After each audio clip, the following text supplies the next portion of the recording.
যুবশক্তি প্রকল্প কবে থেকে চালু হচ্ছে, অর্থাৎ অনলাইনে কবে থেকে আবেদন শুরু হচ্ছে এবং এখানে কারা কারা আবেদন করতে পারবে, আর এখানে আবেদন করতে গেলে কি কি তোমাদের ডকুমেন্টসের প্রয়োজন হবে। তো গাইস আজকের ভিডিওয়ে কিন্তু বিস্তারিত আলোচনা করব। তো গাইস দেখতে পাচ্ছ এখানে যেটা বলা হচ্ছে, যুবশক্তি প্রকল্পের বাংলার বেকার যুবক ও যুবতীরা মাসে মাসে 3,000 টাকা করে পাবেন, যতদিন না চাকরিহারারা তাদের ন্যায্য কর্মস্থান পাচ্ছেন। অর্থাৎ যতদিন না চাকরি পাচ্ছ তোমরা, ততদিন কিন্তু 3,000 টাকা করে তোমরা পাবে। এরপর যেটা বলা হচ্ছে, অনলাইনে আবেদন কিন্তু এখনও আনুষ্ঠানিকভাবে শুরু হয়নি, অর্থাৎ অনলাইন প্রক্রিয়া কিন্তু এখনও চালু হয়নি। যুবশক্তি ভরসা কার্ডের অফিসিয়াল ওয়েবসাইটে আবেদনকারীর প্রক্রিয়া যোগ্যতা নিয়ে বিস্তারিত বিবরণ দেওয়া হয়েছে।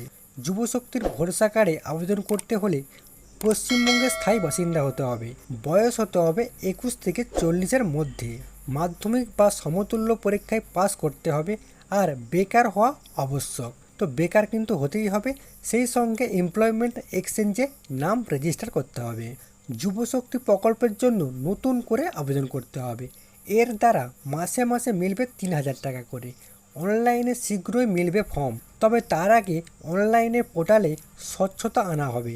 তাই ঠিক কবে থেকে ফর্ম পাওয়া যাবে তা এখনও কিন্তু জানা যাচ্ছে না। এখন প্রশ্ন, যারা যুবশক্তির টাকা পেতেন তারা কি অটোমেটিক যুবশক্তির টাকা পাবেন, নাকি নতুন করে আবেদন করতে হবে?